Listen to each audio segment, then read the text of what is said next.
Shalom, shalom, peuple de Dieu. Shalom, bien-aimé dans le Seigneur.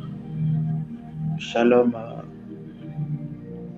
jeune homme, jeune femme, papa, maman. Shalom, homme de Dieu. Vous tous qui êtes en train de m'écouter en ce moment. C'est encore pour moi un honneur de pouvoir me joindre à vous pour cette 13e journée, je crois, du programme des 30 matinées, des 40 matinées d'enseignement et d'adoration. Celui qui nous a aimés, celui qui est mort pour nous est fidèle et il est juste. Celui qui a commencé cette merveilleuse œuvre avec nous et c'est lui qui va le rendre parfait. Alors, soyez les bienvenus encore à cette 3e journée de la 2e semaine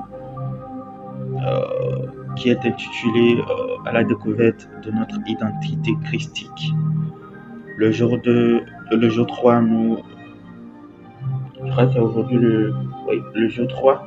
Aujourd'hui, nous continuons avec la partie 2 du message sur comprendre le rapport entre la nature divine et notre identité christique. Donc aujourd'hui, nous allons plus aborder la partie de l'identité christique. Hier, nous avons eu, par la grâce de Dieu, à parler très amplement du rapport entre la nature divine et notre identité christique. Et nous avons eu à expliquer beaucoup de choses. Mais avant d'aller dans le plus vif du message, prions. Excellent Père de grâce, Père d'amour, Père de bonté, Père de miséricorde, notre Père à nous, notre Père à nous, notre Père à nous, le Père de tous ceux qui ont le Fils en eux, soit élevé, soit glorifié et soit magnifié. Nous te donnons la révérence ce matin, nous prosternons devant toi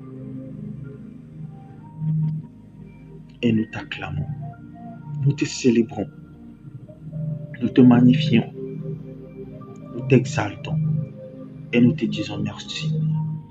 Avec gratitude, avec amour, avec humilité, devant ton trône, nous venons et nous disons merci Père, parce que c'est ce que tu es pour nous. Avant d'être notre Dieu, avant d'être notre Seigneur, avant d'être l'Éternel des armées, avant d'être Adonai, avant d'être Shiloh, avant d'être Jehovah Sabaoth, tu es d'abord notre Père.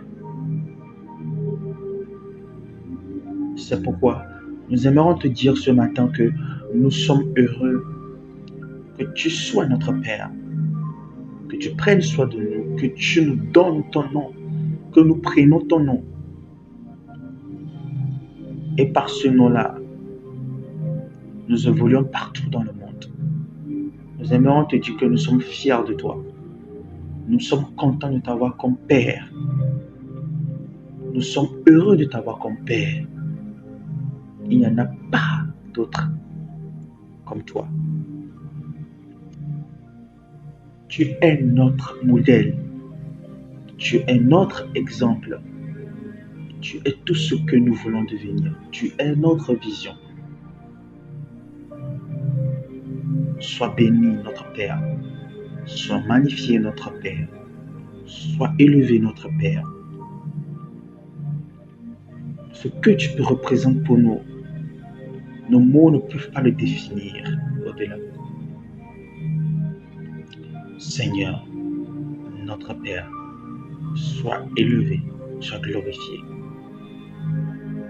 Et c'est pour nous un honneur, une joie, un privilège d'être tes fils et tes filles. parmi les créatures qui sont dans les cieux, qui sont sur la terre, qui sont dans la mer. Tu nous as choisis, nous, pour être tes enfants. Parmi les grands de ce monde, les puissants de ce monde, tu nous as choisis, nous, pour être tes enfants. Alors, nous voulons te dire, nous sommes bien heureux et nous sommes bien aimés. Tu es notre joie, tu es notre force, tu es notre vitalité, tu es notre bénédiction, tu es notre vie, tu es notre salut, tu es notre tout, ô notre Père. Ali Sokaradia Shaba. Sois élevé, sois acclamé, sois béni et sois honoré. Merci de ce que tu nous donnes, ton esprit qui nous assiste, qui nous conduit, qui nous éclaire, qui nous fortifie, qui nous enseigne, qui nous parle, qui nous instruit, qui nous dirige, qui nous mentorise, qui fait de nous des champions, des conquérants vainqueurs, des plus que vainqueurs, des héros. Merci, excellent Père de grâce. Avec tout honneur et avec toute révérence, merci. Au nom de Jésus, nous avons prié. Nous soumettons tout raisonnement, toute pensée, tout esprit, tout corps et toute âme qui se lève contre la connaissance parfaite de Christ en nous, autour de nous, au nom de Jésus. Et nous proclamons ton royaume sur notre vie, dans notre vie, au nom de Jésus. Merci parce que ta volonté parfaite s'installe en nous. Et aujourd'hui, nous sommes ce que nous sommes par ta grâce. Et nous deviendrons ce que tu veux que nous devenions. Et nous ferons ce que tu veux que nous fassions par ta pure grâce. Et nous en sommes confiants parce que tu ne nous laisses pas et que tu ne nous abandonnes pas. Merci, excellent Père, au nom de Jésus. Amen. Alors, nous allons évoluer avec le message de la partie du message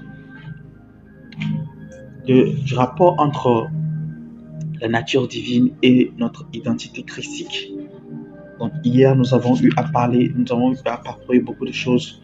Donc, nous sommes retournés à la source. Nous avons expliqué à partir de Genèse 1 comment est-ce que l'homme était complet, était dans le jardin, était dans la nature divine, opérait dans la nature divine. Mais lorsqu'il a péché, lorsque l'homme a péché, Adam a péché, Adam a chuté. Donc, Adam est devenu... il a chuté dans l'identité. Il a chuté de la nature divine pour être dans l'identité. Et nous avons eu à parler du fait que l'identité est liée à l'âme. L'identité a été créée par le contact l'âme a été créée par le contact de l'esprit d'Adam avec son corps, et l'identité est engendrée à cet instant-là dans l'âme. Donc, lorsque Adam a péché, Adam a chuté de la nature divine pour entrer dans l'identité. Vous voyez un peu. Donc, l'identité est la plus haute forme de spiritualité qui lui restait après sa chute. Donc, après cela, il y a toute une œuvre qui a été accomplie.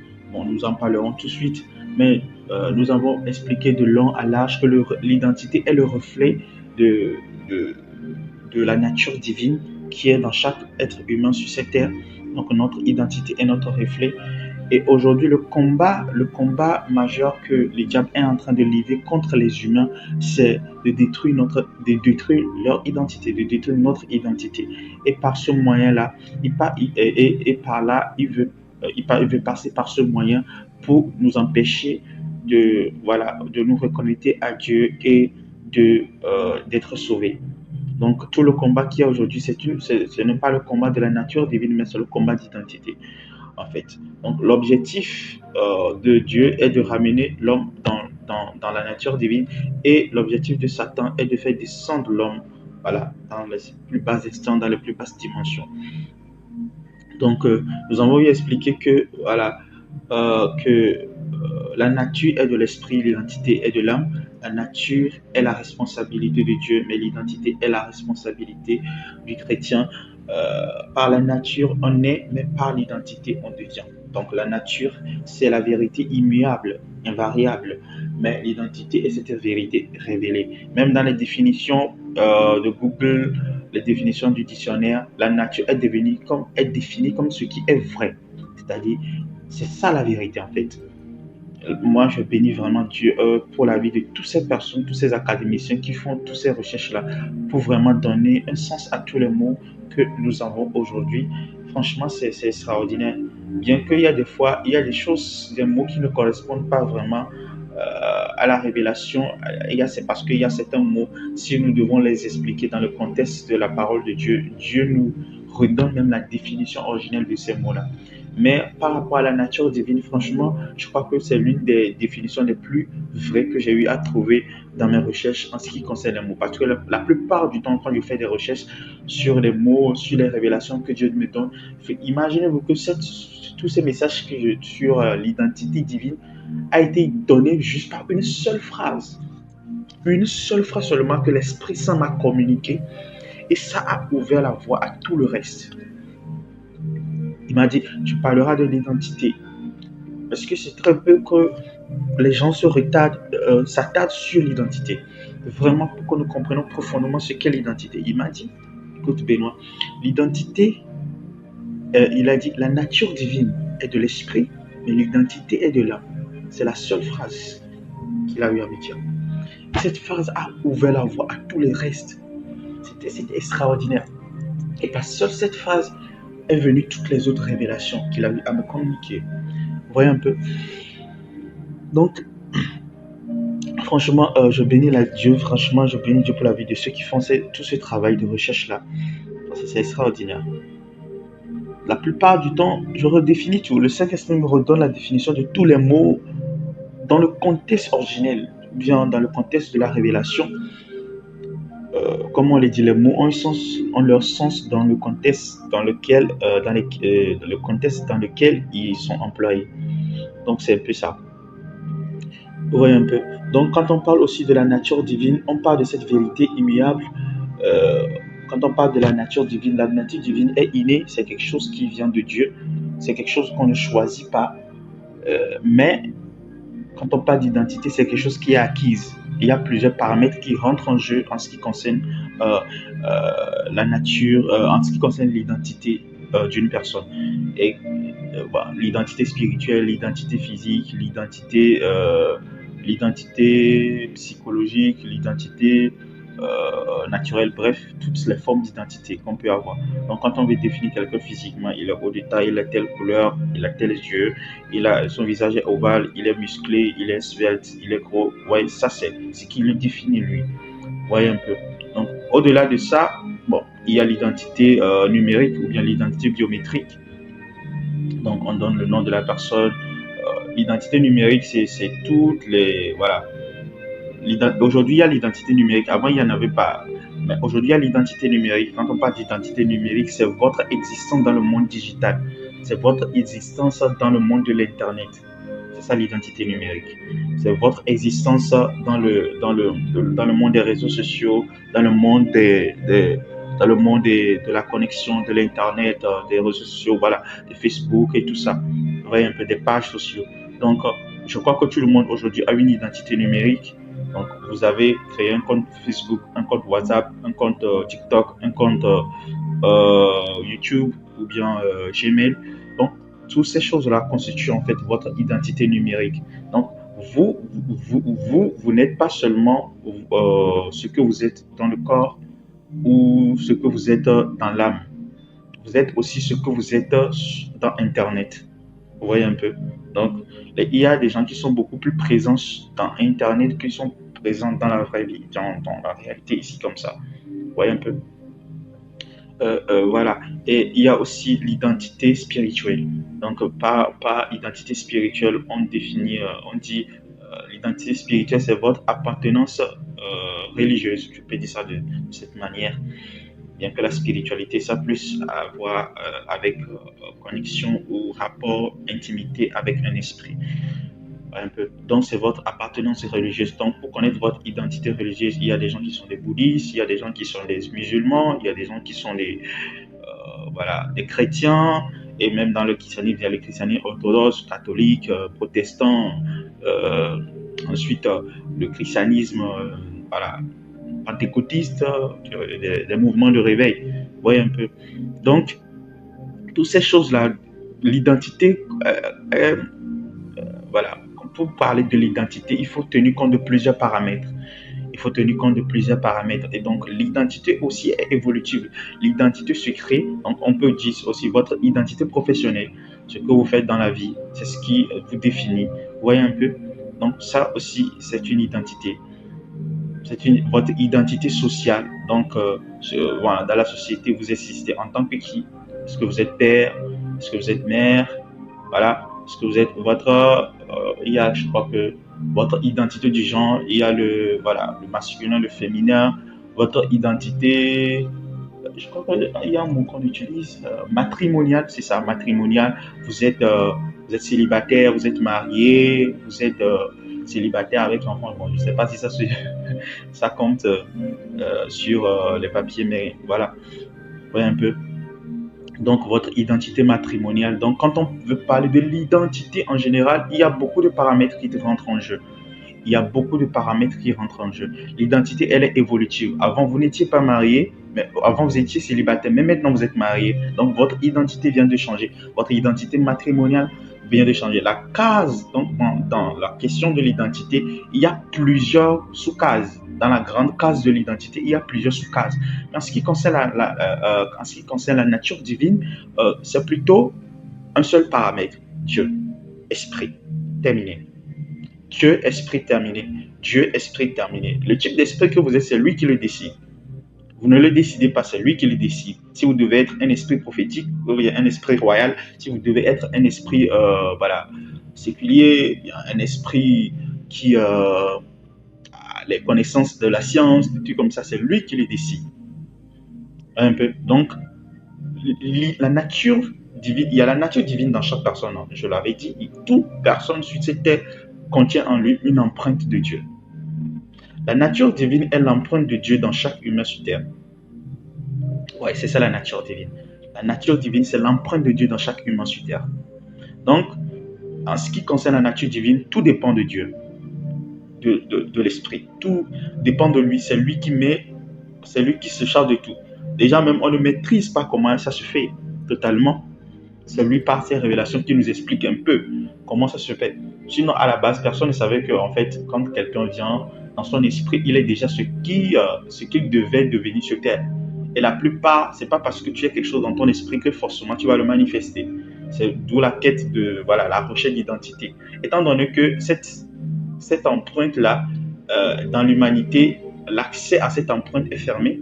Parce que cette empreinte-là, ce qui devait déjà ouvrir la connaissance, ouvrir la voie, ouvrir le chemin, et voilà, donner la vie à cette empreinte pleinement dans l'homme est ôté. D'où la notion du pont entre l'esprit et l'âme. Cette notion est ôtée. Donc, la notion de la vie n'est plus, pour qu'on puisse savoir clairement que voilà, c'est ce que je suis dans l'éternité, c'est ce que je suis, mais je devais manifester sur terre. Le mandat, la mission, toutes ces choses-là sont ôtées de part que l'homme a péché. Donc, voilà, il n'y a plus ce pont-là. C'est ce qui fait que l'humanité tout entière est enfermée dans l'ignorance, dans la désobéissance, dans la confusion. Donc, par les diverses sortes de spiritualité, les gens essaient de résoudre à ce problème-là. La science essaie de sa manière, le bouddhisme essaie de sa manière, voilà,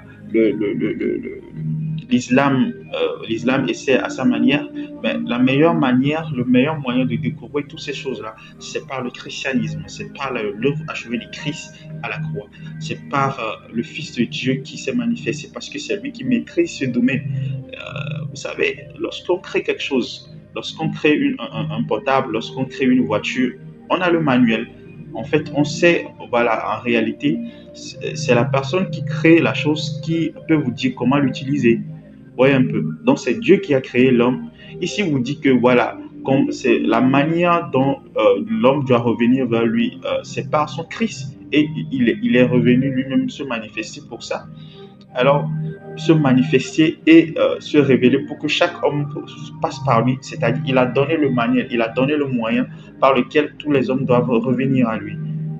Et si aujourd'hui beaucoup de personnes refusent d'emprunter cette voie, c'est vraiment un problème, c'est un grand problème. Ouais, un peu. Donc, Dieu a fourni le manuel, a fourni le moyen par lequel tous les hommes doivent revenir vers lui. Le moyen par lequel il faut se reconnecter, il faut découvrir maintenant cette nature divine. Étant donné que nous sommes maintenant dans le corps, et voilà, nous sommes dans le contexte temporel, dans le contexte géographique. Il y a la matière, il y a le corps. La mort est déjà là, la mort n'est pas totalement vaincue. Jésus-Christ reviendra et la mort lui sera soumise totalement. Donc, nous sommes toujours dans ce contexte. Ça fait que, en réalité, si ce n'était pas dans ce contexte, lorsque nous recevons Christ, si ce n'était pas que nous sommes dans le contexte de la mort, qui est toujours opérationnel, lorsque nous recevons Christ directement, la nature divine s'installe en nous pleinement et est manifestée sans problème, sans évolution, sans croissance. C'est fait. C'est comme ça que c'est comme ça dans le ciel. Quand vous rentrez dans le ciel, vous visitez le ciel, vous visitez le troisième, c'est le paradis et tout. Vous savez. Genre, vous ne devenez pas, vous n'avez pas, vous êtes, you know. Genre, tout est en fait statique, tout est dans l'instant, en fait. Tout ce que vous, il n'y a rien qu'on va vous apprendre, tout est dans l'instant. Quand vous voyez une plante, quand vous voyez voilà, un animal, quand vous voyez une inscription, quand vous voyez un bâtiment, vous savez tout. Personne ne vous dit rien, vous savez. En réalité, c'est ça. Parce que là, dans ce contexte, dans le contexte là, du paradis, il n'y a pas la mort. Il n'y a pas en fait toutes ces imperfections-là. Mais à défaut de cela, aujourd'hui, nous sommes dans le contexte de la mort, dans le contexte où il y a la notion du bien et du mal. Donc, nous sommes dans le contexte de l'évolution, d'où ici le message de l'identité christique. Donc, l'identité christique, quand on parle d'identité christique, on parle de l'évolution. On parle de cette identité qui se construit au fur et à mesure que le chrétien connaît plus sur Christ, voilà, et connaît plus sur ce que Christ dit de lui. Vous voyez un peu? Donc, c'est un peu ça. Donc, quand on parle de la notion d'identité, l'identité est évolutive, l'identité se construit, l'identité grandit, l'identité s'accroît et l'identité meurt.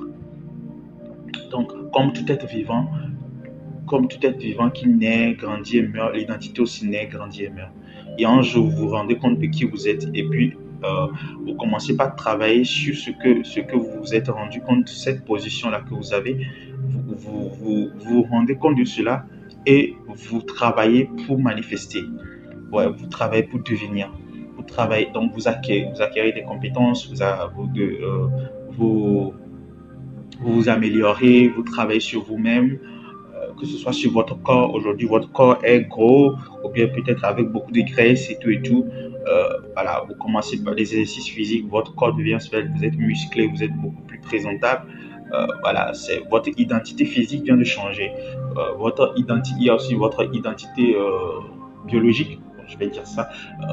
Tout ce qui a trait à la santé. Hier, peut-être, on vous a diagnostiqué une maladie, mais par les traitements, vous êtes guéri. Donc, votre identité vient de changer. Vous quittez de l'homme malade ou bien la personne malade à la personne qui a la santé. Vous voyez un peu? Et peut-être aujourd'hui vous êtes en bonne santé, demain vous tombez malade. Bon, vous n'êtes plus dans la case de ceux qui sont en bonne santé, mais dans la case de ceux qui sont malades. Vous voyez un peu? Donc, votre identité sanitaire, je peux le dire, vient de changer.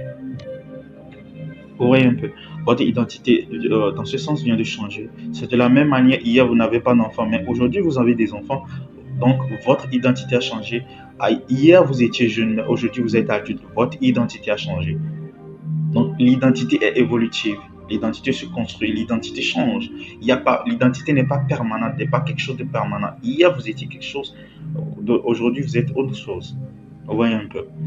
Donc peut-être hier vous avez une voiture, donc l'identité tient compte de tous ces paramètres-là, d'avoir et d'être, d'acquisition.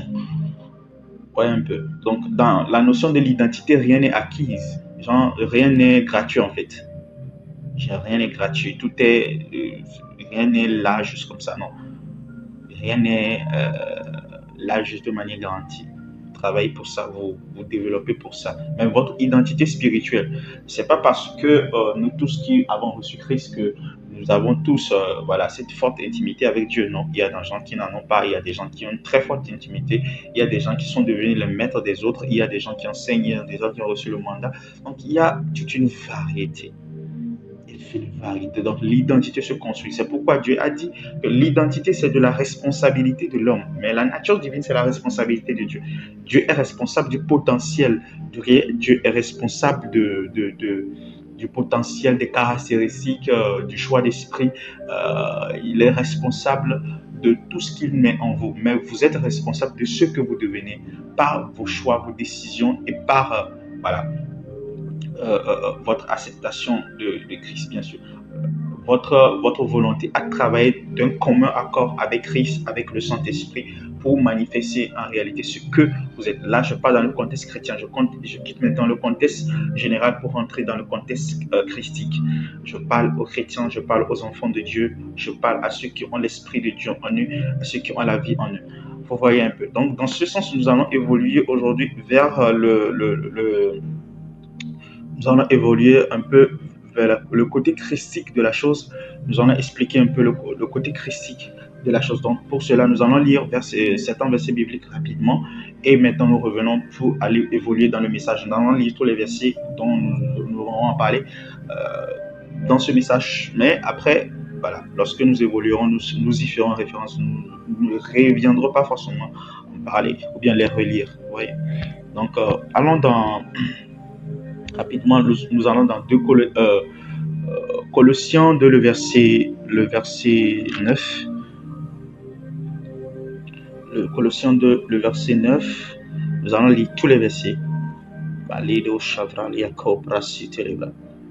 Colossiens 2, le verset 9 dit, verset 9 à 11. Car en lui habite corporellement toute la plénitude de la divinité. Là, on parle de Jésus-Christ. On parle de Christ. Vous avez tout pleinement en lui, qui est le chef de toute domination et de toute autorité. Et c'est en lui que vous avez été circoncis d'une circoncision que la main n'a pas faite, mais la circoncision de Christ, qui consiste dans le dépouillement du corps de la chair. Éphésiens 1, le verset 1 à 2, ou plutôt 1 à 3. Non, je préfère lire Éphésiens 1, le verset 3 à 5. 3 à 5. Béni soit Dieu le Père de notre Seigneur Jésus-Christ, qui nous a bénis de toutes sortes de bénédictions spirituelles dans les lieux célestes en Christ. Notez ces mots-là, en Christ, par Christ, pour Christ. En Christ, par Christ, pour Christ. Ces mots vont revenir toujours. Lorsqu'on parle de la notion d'identité, c'est ça.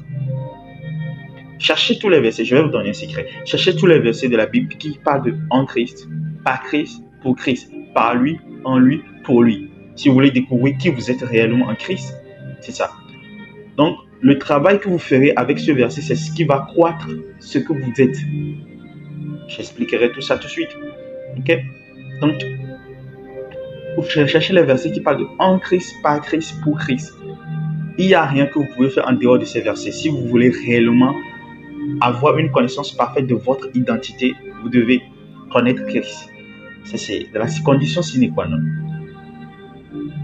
C'est les versets qui vous disent ce que vous êtes en réalité. Ou plutôt en vérité, ce sont les versets qui vous disent ce que vous êtes. Pendant que, je vais juste survoler, pendant que le monde vous dit, par exemple, vous êtes faible, vous êtes pécheur, vous êtes incapable, vous êtes quelqu'un de confus, voilà, quelqu'un de mauvais. Lorsque le monde vous pointe du doigt et vous dit toutes sortes de choses, quand il vous dit ces choses-là, tu es mauvais, tu n'es pas digne de confiance, tu es angoissant, tu n'es pas patient, tu es faible, tu n'arrives à rien, toutes ces choses que le monde dit. Quel est l'objectif en réalité de ces choses, de ces paroles que le monde dit? Dites-moi en toute âme et conscience, quel est l'objectif? De vous faire pleurer?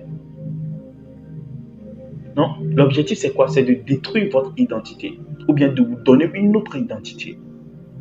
L'identité de la fille faible, de la fille, voilà, une fille, comment on dit ces genre de trucs-là?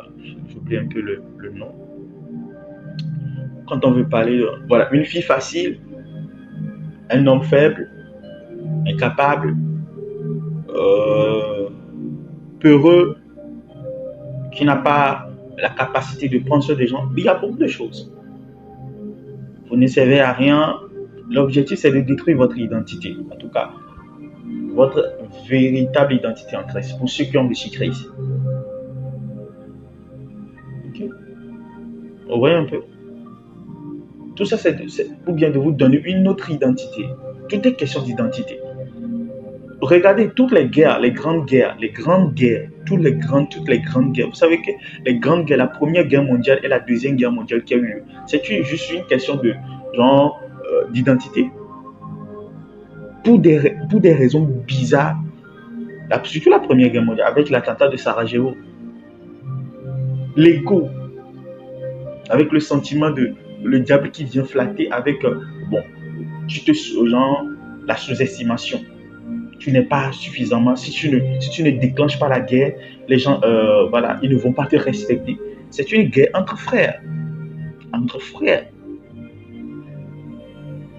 Entre frères, si je peux dire. En fait, la grand-mère a engendré les rois qui ont gouverné, enfin, la maman plutôt, a engendré les rois qui ont gouverné l'Allemagne, l'Angleterre, la Russie. Ils sont tous de la même lignée. Ils sont tous fils, fils et filles de la même maman.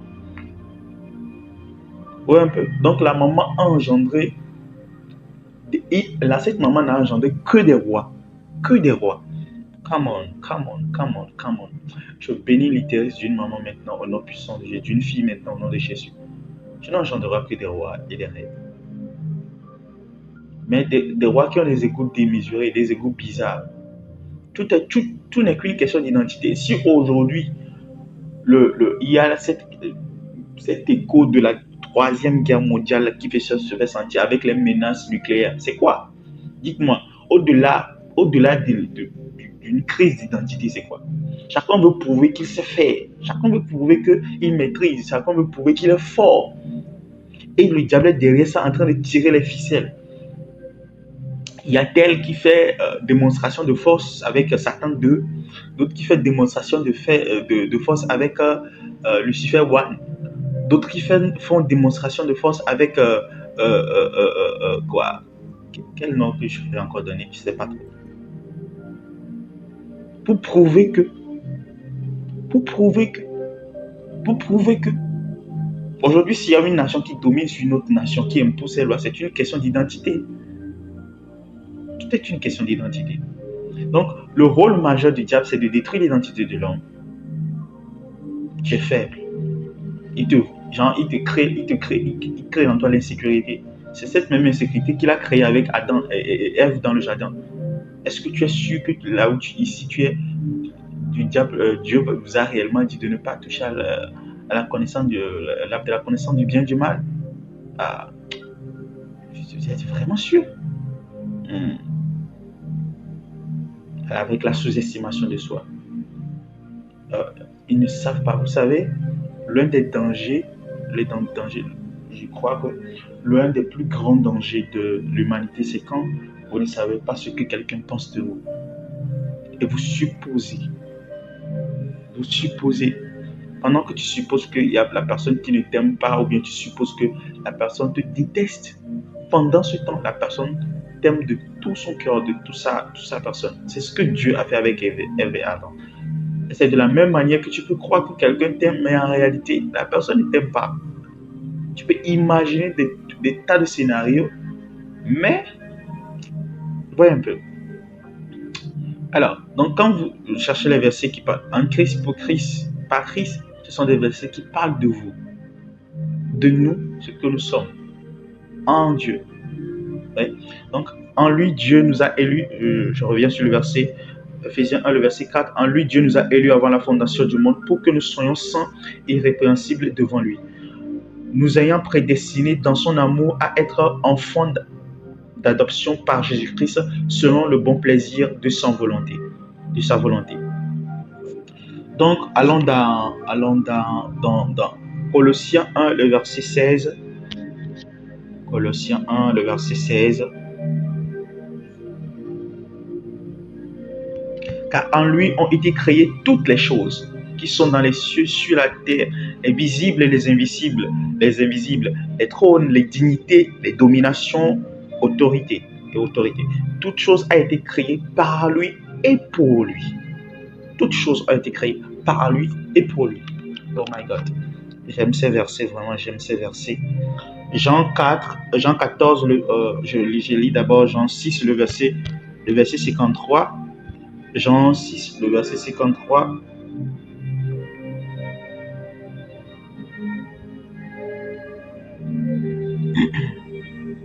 Jean 6, le verset 53. Jean 6, le verset 53. Jésus leur dit, en vérité, je vous le dis, si vous ne mangez la chair du Fils de l'homme et si vous ne buvez son sang, vous n'avez point la vie en vous-même. Celui qui mange ma chair et qui boit mon sang a la vie éternelle, et je le ressusciterai au dernier jour. Car ma chair est vraiment une nourriture et mon sang est vraiment un breuvage. Celui qui mange ma chair et qui boit mon sang demeure en moi et je demeure en lui. Comme le Père qui est vivant m'a envoyé et que je vis par le Père, ainsi que celui qui me mange vivra par moi. Oh my God. Quelle puissante révélation. C'est ici le pain qui est descendu du ciel. Il n'en est pas comme de vos pères qui ont mangé la manne et qui sont morts. Celui qui mange ce pain vivra éternellement. C'est l'un des plus puissants messages de Jésus-Christ. Et lorsqu'il a donné ce message, il y avait autour de lui, je crois, 70 personnes. Je crois, oui, 70 personnes. Et lorsqu'il a donné ce message, qui mangera ma chair et mon sang, ce message que je viens de lire, je crois que les 70 ont fui, il est resté seulement 12 personnes. 12. Et c'est dans ça que, voilà, Jésus-Christ a regardé Pierre, il a dit, bon, vous êtes toujours là, qu'est-ce que tu fais ici? Il dit, à qui irons-nous? Tu es là et tu as les paroles de la vie. Nous n'avons nulle part à aller, Jésus. Toi seul as les paroles de la vie. Tout ce que nous pouvons être aujourd'hui dans ce monde se trouve en toi. Vous voyez un peu? Let's go. Les cobras chatalabra satalabra kemosibra. Bon. Les cranies palia dalabra. On va s'arrêter ici pour les versets bibliques. Bon, Jean 14. Je lis Jean 14, verset 6, 9 à 12. Jean 14, verset 6. Je suis le chemin, la vérité et la vie. Nul ne vient au Père que par moi. Si vous me connaissez, vous connaîtrez aussi mon Père. Et dès maintenant que vous le connaissez et vous l'avez vu, Philippe lui dit, montre-nous le Père et cela nous suffit. Jésus lui dit, il y a longtemps que je suis avec vous et tu ne m'as pas connu. Je suis le Père. Oh my God. J'aime vraiment les punchlines de Jésus. Philippe, celui qui m'a vu a vu le Père. Comment dis-tu, montre-nous le Père? Ne crois-tu pas que je suis dans le Père et que le Père est en moi? Les paroles que je vous dis, je ne les dis pas de moi-même. Et le Père qui demeure en moi, c'est lui qui fait les œuvres. Croyez-moi, je suis dans le Père et le Père est en moi. Croyez-moi, croyez du moins à cause de ses œuvres. En vérité, je vous le dis, celui qui croit en moi fera aussi les œuvres que je fais et il en fera de plus grandes parce que je m'en vais au Père. C'est les plus puissantes paroles, l'une des plus puissantes paroles de Jésus-Christ. L'une des plus puissantes prédications. Les prédications qui parlent de lui, qui est dans le Père, de venir à lui. Je suis le chemin, la vérité et la vie. Bon, ce sont les gens de parole qui, franchement, qui ont fait fuir beaucoup de personnes et qui ont gardé les personnes, les choisis, les excellents. Alors, lorsqu'on parle aujourd'hui de la, de la notion de l'identité, lorsqu'on retourne dans Genèse 1, le verset 1, Genèse 2, savez-vous que le plan originel de Dieu, aujourd'hui, nous ne sommes pas dans le plan originel de Dieu, nous sommes dans le plan, nous ne sommes pas dans la volonté parfaite de Dieu aujourd'hui. Toute l'humanité entière, même l'œuvre de Christ à la croix, est renfermée dans la volonté permissible, dans le plan de secours de l'humanité. Oui, oui. Le plan originel de Dieu n'était pas le salut des hommes. N'était pas le salut des hommes. Le plan originel de Dieu n'était pas le salut des hommes. Lorsque vous lisez la Bible, vous lisez Genèse 1, Genèse 2, vous allez vous rendre compte que tous les messages, tous les messages que nous prêchons aujourd'hui, tous ces messages se renferment dans Genèse 1 et Genèse 2. Et vous allez revoir qu'à chaque fois, nous retournons toujours dans Genèse 1 et Genèse 2. La plupart du temps. Lorsque nous voulons expliquer des choses qui concernent l'existence humaine, nous retournons toujours dans Genèse 1, Genèse 2, pas plus. Si nous allons dans Genèse 3, c'est pour expliquer la chute. C'est pour parler de la chute. Donc, lorsque vous lisez Genèse 1, Genèse 2, ce sont les deux chapitres qui constituent la volonté parfaite de Dieu pour l'humanité. Et Dieu n'a pas encore fini d'écrire le chapitre, d'écrire le livre. Et l'homme a chuté. Oh mon Dieu. Je vais en arrière, je repense à ça, je me dis, c'est terrible ce qui s'est passé. Dieu n'a pas encore commencé par terminer le premier livre qui va constituer la volonté parfaite que Adam va léguer à sa génération. Aujourd'hui, le testament que nous avons, ce testament qui nous a été légué, c'est le testament de la volonté permissible, du plan de secours. Ce n'était pas le plan originel, le plan parfait de Dieu, ce n'était pas ça. Lorsque Adam a chuté, Adam est rentré dans l'identité, alors il a fallu inaugurer un plan de secours. Dieu n'avait pas prévu, dans sa souveraineté, oui, il tient compte de tous les paramètres, mais dans le contact, dans sa notion d'intimité, il n'avait pas prévu que l'homme échoue, que l'homme perde si tôt son identité, bien ça perd si tôt sa nature divine, échoue si tôt. Donc, quand vous lisez à partir du Genèse 3 jusqu'en Apocalypse, en fait, c'est le plan de secours de Dieu pour l'humanité. Alors, imaginez à quel point l'œuvre de Christ à la croix est parfaite.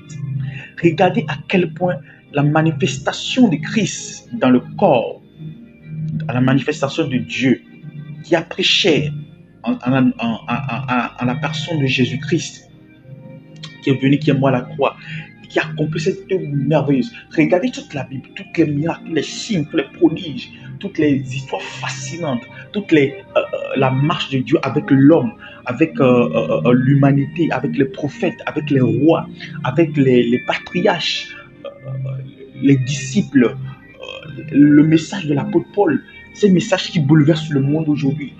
Regardez comment aujourd'hui l'évangile fascine. Comment est-ce que nous étudions la Bible? Regardez comment la Bible est aussi vaste, aussi complexe, aussi complète, aussi complète, aussi extraordinaire, remplie de couches de révélation et de couches de révélation. Regardez comment l'œuvre du Saint-Esprit est merveilleuse. Regardez comment Dieu a opéré avec le patriarche. Regardez comment Jésus-Christ s'est manifesté, sa mort, sa crucifixion, sa mort, sa résurrection, tous les signes qui sont produits après. Regardez comment l'effusion du Saint-Esprit est venue. Regardez comment les apôtres ont opéré, les disciples ont opéré. Regardez comment nous opérons aujourd'hui de partout dans le monde. Les témoignages nous étonnent. Les choses sont fascinantes. L'évangile, nous creusons et nous recreusons encore. Nous creusons et nous recreusons encore. Comme, en quelque sorte, comme une couche infinie, aussi vaste que l'univers et aussi profonde que la terre. Oh my God. Aussi lointain que l'horizon. Nous creusons et nous recreusons encore. Regardez les milliers de pasteurs, les millions de pasteurs qu'il y a dans le monde. Et chacun de nous prêche un message. Donc, vous n'allez pas voir le même message que je prêche chez quelqu'un d'autre qui le prêche de la manière la plus typiquement, non. Et regardez cette variation extraordinaire. Regardez comment le plan de secours est merveilleux. Alors imaginez si le plan du secours de Dieu pour l'humanité est aussi merveilleux. À combien plus fort est le plan originel que nous n'avons pas encore découvert jusqu'ici. Come on. Les karabashata la riata. O malisu kabraste telebra. Mais les kato rabasha. Le testament que nous avons aujourd'hui, ce n'est pas le testament original. Ce n'est pas le plan original, c'est le plan de secours de l'humanité. C'est ce que nous avons aujourd'hui. Quel est le plan de secours de l'humanité? C'est ce plan-là que nous avons, c'est ce plan que nous lisons. Et vous allez vous rendre compte qu'à chaque fois que nous parlons de ces versets, nous lisons ces versets, nous confessons ces versets, c'est pour que nous soyons sauvés de quelque chose. Soit de la faim, de la famine, de la pauvreté, des démons, de la maladie, de la mort, des attaques de l'ennemi, du diable, c'est pour à chaque fois que nous confessons ces choses, pour nous lisons ces choses, c'est soit pour avoir la domination, la prééminence sur l'ennemi, c'est soit pour être sauvé de quelque chose, ou bien c'est soit pour se préparer à toute forme d'éventualité. C'est comme ça, vous allez voir, David dit, si une guerre venait à se lever contre moi, je serai malgré cela pleine de confiance. Là, il se prépare à toute éventualité, car l'Éternel est ma lumière. Si le plan de secours est merveilleux, comme la Bible l'a si bien dit, si aujourd'hui, la loi est aussi bonne, à combien plus forte est bonne la grâce? Si l'ancienne alliance a été aussi glorieuse, on parle de Moïse qui, son visage a transfiguré, genre pour un temps. À combien plus forte est aujourd'hui la nouvelle alliance, est plus glorieuse la nouvelle alliance? Si le plan de secours de l'humanité est aussi glorieux, à combien plus fort est le plan original que nous n'avons pas encore découvert jusqu'à maintenant? À combien plus fort est magnifique, extraordinaire ce plan? Tout ce que nous avons connu de ce plan n'est que Genèse 1 et Genèse 2. Et regardez comment cela a impacté l'humanité tout entière. Seulement 2 chapitres. 2 chapitres seulement. Il n'y a que 2 chapitres seulement que nous connaissons de ce plan. Et regardez comment le monde entier est fasciné, façonné par ce plan, par ces 2 chapitres-là. Alors, à combien plus forte pourrait être cet évangile si ce premier chapitre terminait, ce premier livre terminait? Je ne sais pas combien de chapitres il allait contenir de la volonté parfaite, originelle de Dieu, avec Adam qui a sa nature divine, qui n'est pas tombé dans l'identité, non, avec Jésus-Christ qui doit revenir le secourir par l'identité christique, nous secourir par l'identité christique, non. Oh my God. Donc en réalité, lorsque Jésus-Christ est venu, lui, la connaissance de ce plan originel-là,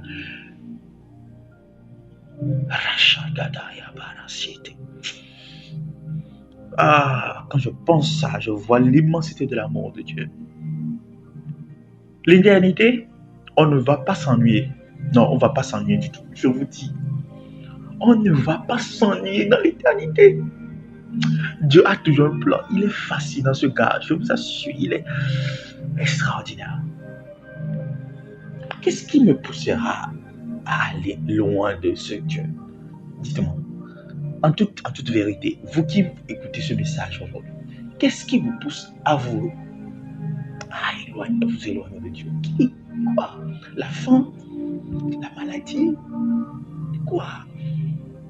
Les anges, la persécution, les angoisses, le stress, la famine, la pauvreté, je sais pas.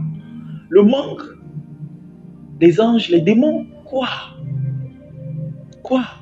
Fou je serais si je ne suis pas sauvé pour aller découvrir ce plan. On ne va pas s'ennuyer dans l'éternité, mes frères. Mais c'est ça, on ne va pas s'ennuyer. Parce qu'on ne connaît que 2 chapitres du plan originel de Dieu. Et dans l'éternité, on va connaître tout le reste du chapitre. Oh my God. Oh, shit. C'est pourquoi lorsque Christ est venu, il a vu en fait tout ce que nous devons, tout ce qu'il devait, il a comparé la souffrance qu'il devait endurer de la croix jusqu'à la mort et ce qui attend l'humanité.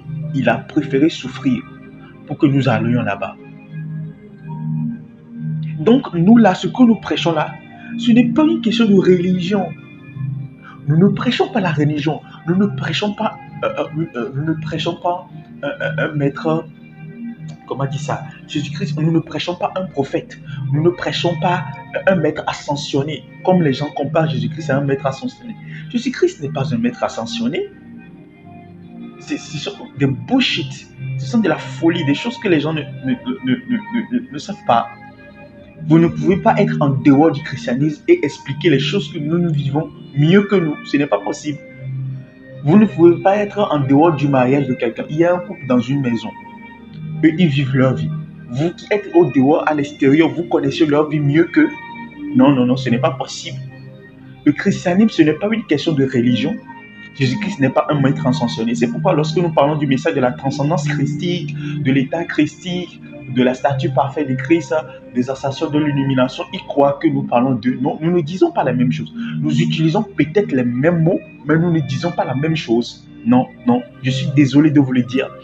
Nous utilisons peut-être les mêmes mots pour les francs-maçons, les Illuminati, les sectaires, tous ces gens du kémitisme, de l'Égypte ancienne, de l'Égypte antique, tous ces gens-là, tout ce que vous pouvez vous rencontrer. Vous pouvez beau crier, vous pouvez beau sauter, vous pouvez utiliser toutes les preuves, faire sortir tous les artefacts anciens qui ont été découverts. Vous pouvez nous fournir toutes les preuves, mais nous ne parlons pas des preuves humaines.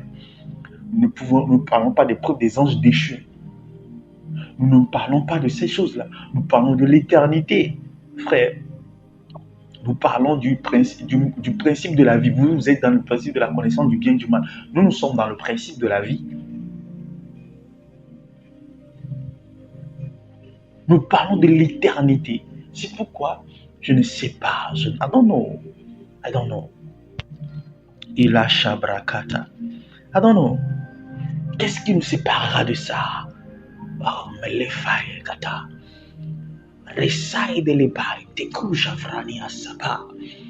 Vous ne pouvez pas expliquer les choses que nous vivons mieux que nous. Je suis désolé de vous le dire. Le diable est enfant de Dieu. Ne laissez pas le diable vous convaincre. Ne laissez pas le diable vous convaincre par ce que vous vivez aujourd'hui. Je vous dis la vérité. Il y a une vérité qui transcende tout ce que le diable peut raconter.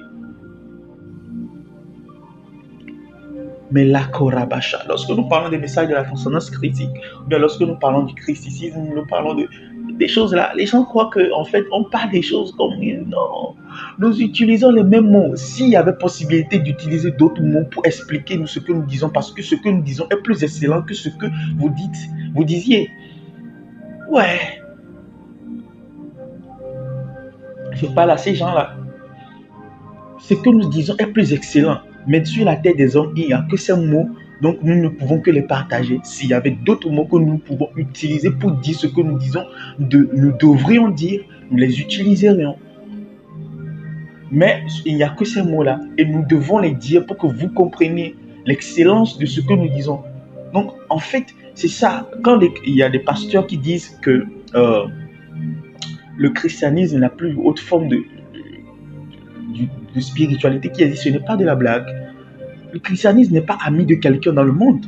Un chrétien, je parlerai de ça, un chrétien, je ne parle pas. Laissons Jésus-Christ d'abord, il a fait ce qu'il a fait. Il veut nous parler de nous. C'est pourquoi il nous parle du message de l'identité christique. Un chrétien, ce n'est pas ton ami. Un chrétien, c'est l'être le plus dangereux qui a été créé sur terre. Le chrétien, laissons aujourd'hui que la plupart des chrétiens ne connaissent pas leur identité. Ils ne savent pas ce qu'ils sont. Et le diable passe par tous les moyens pour nous maintenir dans l'ignorance, tout des tas de choses. Et que nous devons aussi grandir en connaissance. Être éprouvé, tenter, tomber, échouer, se relever, évoluer. Tout ça fait partie de la formation. Mais en réalité, il y a aucun être sur cette terre, dans les cieux, sur la terre, sous la terre, qui peut se comparer à un chrétien. Même les anges ne se le permettent pas. Aucun ange ne peut se permettre de se comparer à un chrétien. Aucun d'entre eux. Un chrétien. Tu compares. Quelqu'un qui compare un chrétien à un sorcier, c'est de la blague. Un chrétien. Et on compare un chrétien. Je parle même de quelqu'un qui vient de naître seulement de nouveau comme ça. Il est plus fort, plus puissant, plus grand qu'un franc-maçon, que quelqu'un qui atteint le plus haut niveau de la sorcellerie. Je vous dis la vérité. On dit parmi les fils des hommes, le plus grand des fils des hommes là, de tous les temps, confondus, de Genèse jusqu'en Apocalypse et dans notre temps actuel, c'est Jean-Baptiste. Il est le plus grand de tous les fils des hommes. Mais dans le royaume de Dieu, ceux qui ont reçu Christ là, oh my God, lisons dans Jean 1, je vais vous expliquer quelque chose. Jean 1. Chrétien, si tu sais ce que tu es, tu ne vas même pas te morfondre. Lorsque je prêche ce message, tout au long du message jusqu'à maintenant, j'ai envie de pleurer. Parce que c'est pas que j'ai envie de pleurer, je pleure même. Seulement, je maintiens le truc que le message ne soit pas rempli de des trucs comme ça. Ouais, un peu. J'ai des larmes qui coulent. Et je comprends le cœur de Dieu qui veut que nous puissions réellement saisir qui nous sommes. C'est pourquoi il a dit, Benoît, ne parle pas de moi. Attends d'abord. Avant de parler de moi, tu sais, quand tu parles de moi, après tu leur parles d'eux, ils vont dire une chose, ils vont mettre toute la responsabilité sur moi. Ils ont déjà, la plupart des chrétiens ont déjà une base en ce qui concerne la connaissance de Christ. Donc, à partir de cette base-là qui est dans leur tête, parle-leur d'eux-mêmes, de ce qu'ils sont. Mais ensuite, tu leur parleras de moi pour les faire grandir dans cette connaissance. Mais pour l'instant, parle d'eux. I don't know.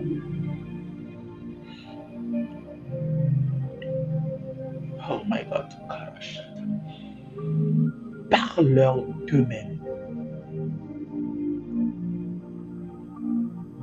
Dis-leur à quel point ils sont glorieux, à quel point ils sont forts, à quel point ils sont extraordinaires, à quel point ils sont incroyables, à quel point déjà même à la base ce que j'ai créé de la part de la nature adamique, c'est extraordinaire. Mais maintenant que la personne reçoit encore Christ, il me reçoit moi en lui. Lorsqu'il vit, ce n'est plus lui qui vit, c'est moi qui vis en lui. Mais c'est le chef-d'œuvre de l'humanité. Pas de l'humanité seulement, c'est le chef de la création tout entière. Il n'y a aucun être qui peut être aussi magnifique et aussi extraordinaire qu'un chrétien. Il n'y en a pas. There's no way. Il n'y en a pas.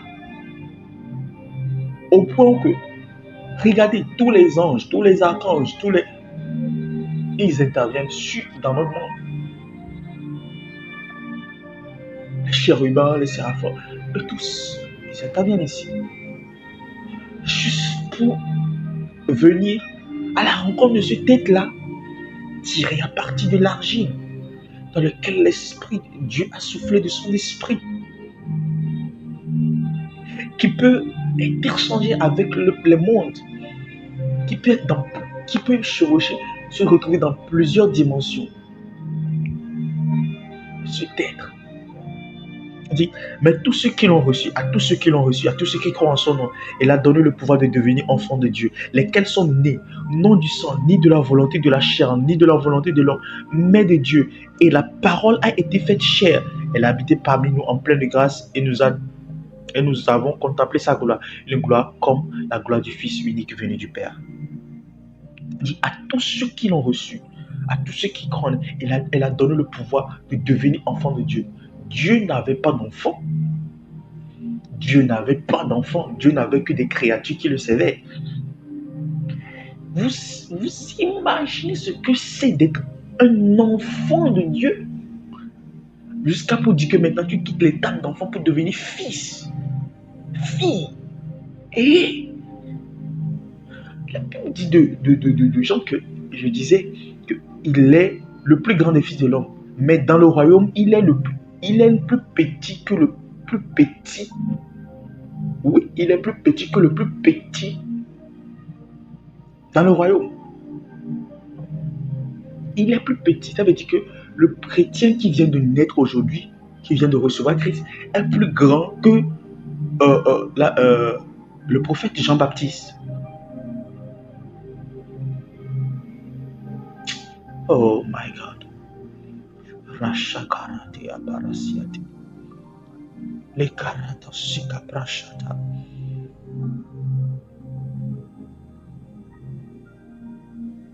Que la sukataria paranasikete. O mali sofrakata la braata. Donc, étant donné que l'homme a chuté de sa nature divine pour rentrer dans la nature, dans l'identité, il a fallu que Jésus-Christ vienne. Là, le plan du secours a été enclenché. Regardez, lorsque le diable s'est rebellé, lorsque les 1/3 des étoiles ont été rebellées, le plan de secours n'a pas été engagé pour eux. Dieu ne les a pas sauvés. Come on. Enfants de Dieu, on n'est pas des gens vraiment banals. On n'est pas banal. Vous imaginez le niveau, l'intensité de l'amour. Il y a un verset que j'ai découvert hier. C'est le verset dit, la mort autant. Et le verset dit, à part la mort, à part l'amour, non, la mort est autant forte que l'amour. La mort est autant forte que l'amour. Imaginez, qu'est-ce qui aujourd'hui peut résister à la mort? Dites-moi. Rien. Sur cette terre-là, qu'est-ce qui peut résister à la mort? Dites-moi seulement. Rien. Rien ne résiste à la mort. Mais c'est de cette même manière, quand vous pouvez imaginer, de la manière dont vous pouvez imaginer le pouvoir de la mort, c'est de cette même manière que l'amour est aussi forte. Donc, on compare la force de l'amour à la force de la mort. Elles sont égales. Si rien ne peut résister à la mort, c'est de la même manière que rien ne peut résister aussi à l'amour. Quand je dis ça, je dis beaucoup de choses.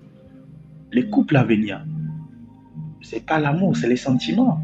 Parce que en réalité, l'amour défie tout, vainc tout. Genre, il n'y a rien qui peut résister à l'amour. L'amour, vous rentrez en relation avec quelqu'un et vous avez l'amour de Dieu, l'agapé.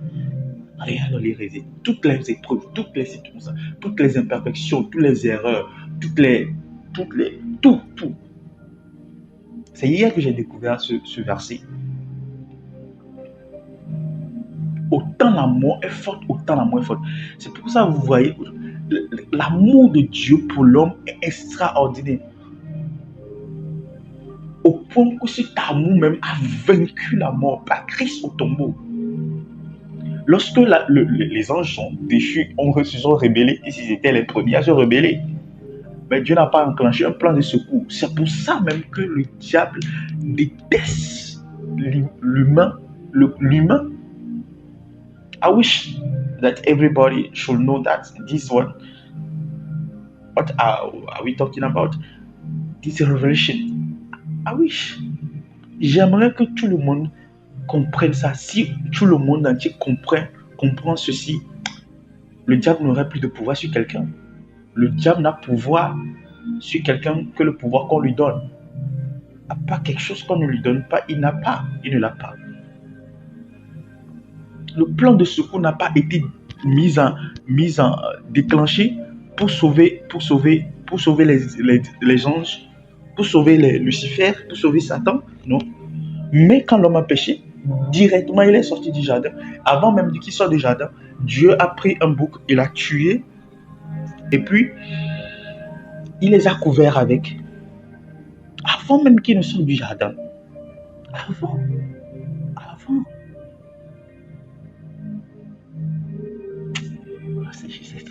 Et même après la chute, il a continué cette connaissance, comment dire ça, cet échange, cette relation qui doit exister entre l'homme et Dieu et sa créature existent. Mais cette relation n'existe plus entre Dieu et le diable et les anges déchus. Ils sont là pour seulement pour être utilisés pour exécuter la volonté de Dieu. À part ça, ils ne sont pas, oh mon Dieu, leur place est dans l'enfer, ils ne font pas partie du plan heureux de Dieu. Ils font partie du plan malheureux de Dieu. Le plan de secours a été libéré pour que l'homme soit sauvé. Et ce plan n'est manifesté que par Jésus-Christ. La seule manière d'entendre, de revenir à la nature divine, c'est au travers de l'œuvre de Christ accroché à la croix. C'est pourquoi vous allez voir Jésus-Christ qui dit que je suis, comme on vient de le lire dans les divers versets de Jean, qui dit je suis le chemin, la vérité et la vie. La seule voie qui mène vers le Père, vers la connexion divine, vers la nature divine, c'est pas moi. Je suis le chemin. C'est-à-dire, je suis la voie qui doit vous mener, mais je suis la vérité que vous devez vous écouter pour emprunter ce chemin.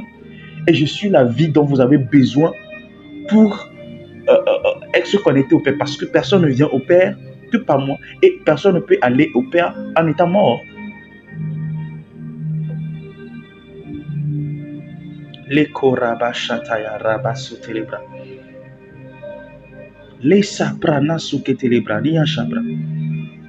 C'est pour ça que vous allez vous rendre compte qu'en fait que l'esprit n'est pas sauvé, c'est l'âme qui est sauvée.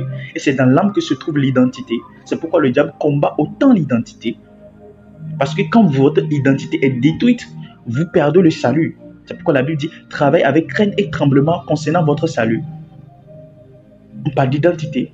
L'identité en Christ se construit au-delà du fait que lorsque vous recevez Christ, lorsque Dieu, dans son plan de secours, au travers de Jésus-Christ, a sauvé toute l'humanité en se manifestant dans la chair, en étant crucifié, en mourant, qu'il soit allé au tombeau, qu'il est ressuscité.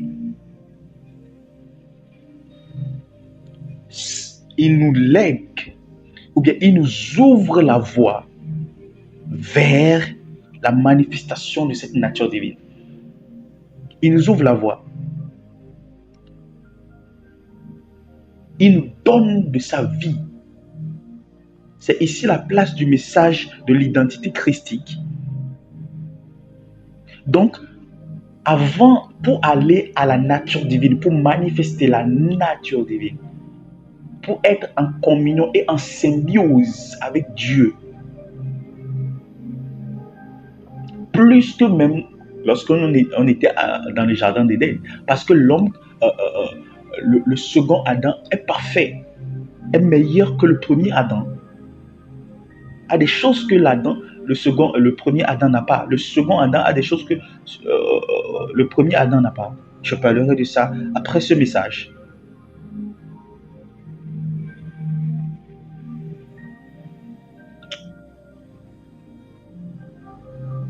Vous voyez un peu? Donc Christ ouvre la voie. La seule manière d'atteindre la plénitude, c'est au travers de Jésus-Christ. Au travers, il n'y a pas autre chose. C'est pourquoi la Bible dit, toutes choses ont été créées par lui et pour lui. Les invisibles, les visibles, les trônes, les dominations, les autorités. Toutes choses ont été créées par lui et pour lui. Et c'est en lui que se trouve la plénitude de Dieu. Oui.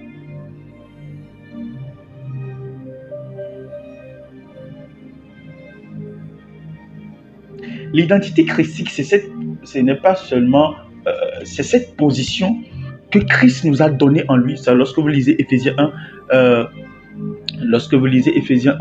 la Bible dit, vous avez été bénis de toutes sortes de bénédictions dans les lieux célestes.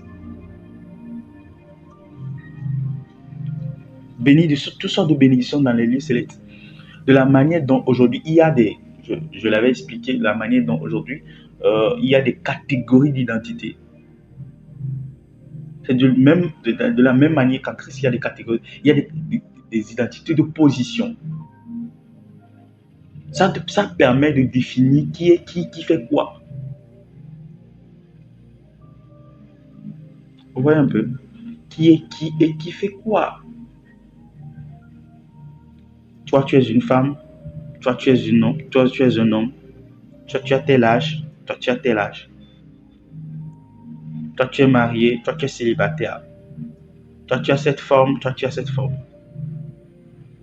De position, en fait, il y a quelque chose qui est établi, c'est-à-dire la norme, la case, la catégorie, les types. C'est établi pour que en fait tout le monde puisse savoir. Et le Christ respecte ce principe. Lorsqu'il vient, lorsque nous recevons Christ, nous sommes sauvés. En fait, il y a des catégories.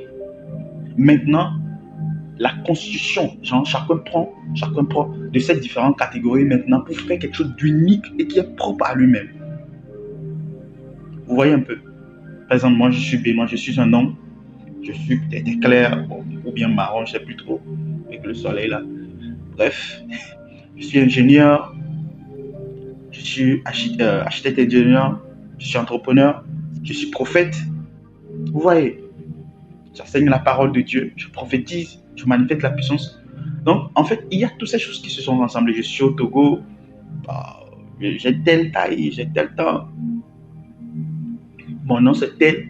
Toutes ces choses-là qui font de moi que quoi. Malgré qu'il y a toutes ces grandes catégories d'identité par lesquelles on peut reconnaître tous les hommes, j'ai en moi mon identité propre à moi, qui fait qu'on ne peut plus retrouver mon deux quelque part. C'est la même chose que Christ qui fait qu'il y a ces grandes catégories qui sont là, de telle sorte que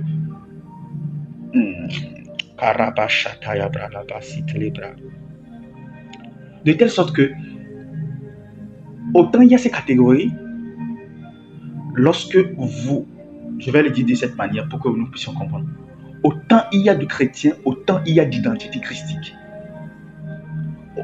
Voilà. Autant il y a de chrétiens, autant il y a d'identité christique. Par exemple, mon identité christique ne sera pas ton identité christique. Mais il y a un standard que nous tous, nous devons aller. C'est la statue parfaite de Christ. Il y a un standard, il y a quelqu'un, un modèle que nous tous, nous devons ressembler. C'est Christ. Vous voyez un peu? Il y a un modèle, un standard que nous tous, nous devons ressembler, c'est Christ. Mais dans notre processus d'évolution, ce ne sera pas de la même manière. Ce ne sera pas de la même manière. Vous voyez un peu? C'est comme si on nous dit, nous tous, nous devons devenir ingénieurs. Mais nous n'aurons pas tous la même compétence d'ingénierie. Vous voyez un peu? Vous tous, on dit, vous tous, vous devez devenir comptable. On vous enseigne à devenir comptable. Vous n'avez pas quelqu'un à qui ressembler, mais vous avez des matières qui sont les standards, qui sont le modèle. La manière de faire, qui est le modèle qui est là. Vous voyez un peu? Donc, vous tous, vous devez ressembler à ces matières-là. Oui. Vous devenez en fait en quelque sorte ces matières. C'est de la même manière aussi. Nous devenons Christ. Mais étant donné que chacun de nous est particulier, de par son processus, mon identité sera différente de l'identité de quelqu'un. Mais nous devons tous aller vers une statue élevée qui est Christ. Donc c'est ce que j'ai dit, il y a l'identité de position en Christ et puis il y a l'identité manifestée ou révélée par nous en Christ. Donc cette identité de particulière qui est liée en fait à chaque personne, qu'on ne peut pas retrouver son de quelque part, ça vient par l'intimité avec Christ, l'intimité avec le Saint-Esprit plutôt et la connaissance de Christ. La manière dont vous grandissez en intimité avec le Saint-Esprit, dans la connaissance de Christ, c'est ce qui fait de vous ce que vous devenez. Et c'est ce qui fait de vous, c'est ce qui permet de vous identifier christiquement.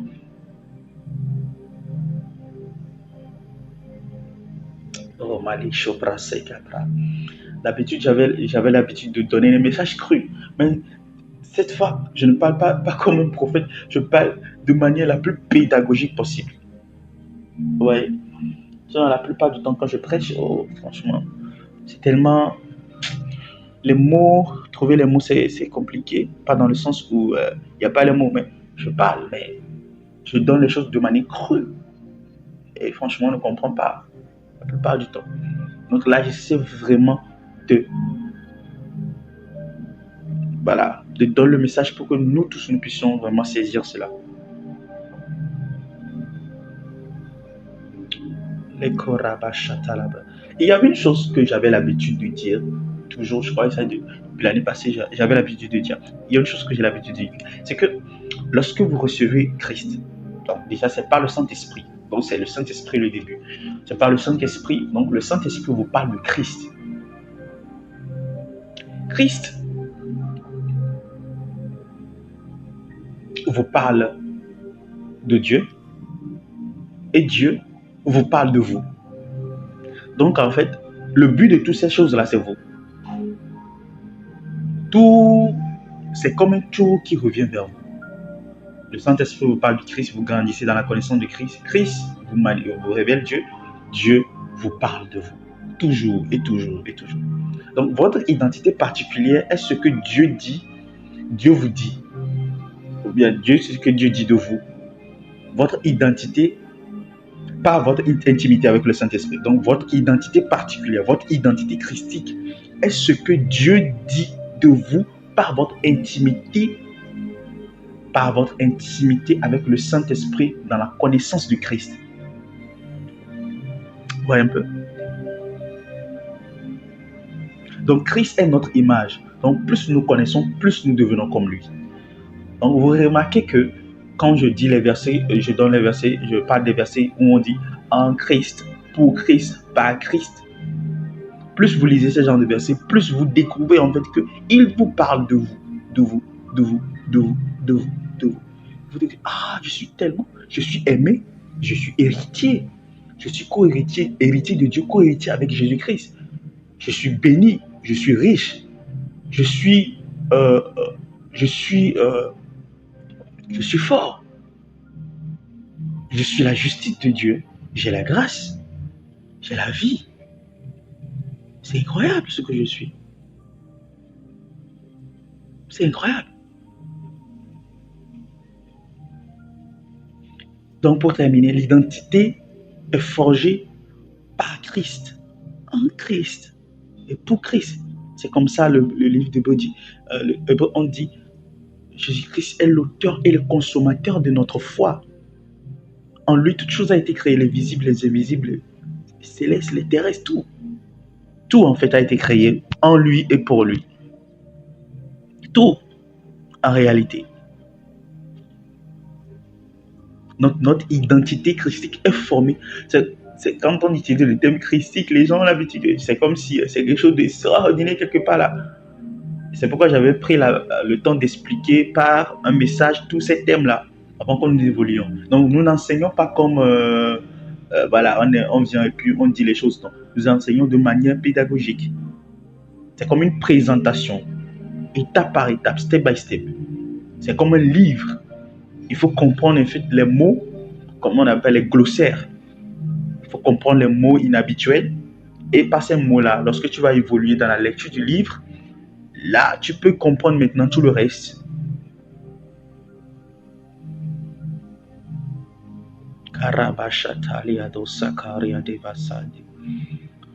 Les karamo sipralia do shagralia devas. Pale karamo sipradia tovaladia sikataria. Mele kopra shatalaria bos. Merci Saint-Esprit. Merci Saint-Esprit. Donc, je parlerai plus tard des catégories d'identité. Il y a les identités qui illuminent notre perception, changent notre vie. Il y a le modèle de vie qui influence notre quotidien. Il y a diverses catégories. Je vais juste donner 4 ou 5 comme ça qui regroupent un peu de tout. Et croyez-moi, je suis sûr que nous n'allons plus comprendre le christianisme, nous n'allons plus comprendre Christ, nous n'allons plus opérer de la même manière. Nous serons plus que vainqueurs au nom de Jésus. Excellent Père de grâce, je prie maintenant au nom de Jésus. À qui m'écoute maintenant au nom puissant de Jésus, donne-nous de comprendre profondément ce message. et change par là notre manière d'être et notre manière de faire, notre manière de marcher avec toi, notre manière d'opérer avec toi, notre manière de voler avec toi. Et par ces moyens, Seigneur, que la victoire soit dans notre quotidien, que la victoire soit dans notre marche. C'est d'abord une question d'aide, c'est d'abord une question personnelle avant de toucher les autres. Laisse à ce que que sur le plan personnel, que nous puissions communiquer, nous puissions avoir accès à cette vie. Sur le plan personnel, nous puissions nous regarder dans le miroir et être contents et être heureux de ce que nous sommes. D'avoir la victoire sur le péché, sur la maladie, sur la malédiction, sur les challenges, les épreuves du quotidien, sur la tentation. Et comme ça, nous pouvons dire, oh, si je vis, ce n'est plus moi qui vis, c'est Christ qui vit en moi. Parce que nous voyons les résultats. Non pas seulement de position, mais aussi de manifestation. Laisse que le message, ce message de la transcendance chrétienne, ne soit pas seulement des belles paroles dites, mais que ce soit la vie. La vie pour chaque corps qui écoute, la vie pour chaque âme qui écoute, et la vie pour chaque environnement qui écoute. Au nom de Jésus. Amen. Shalom.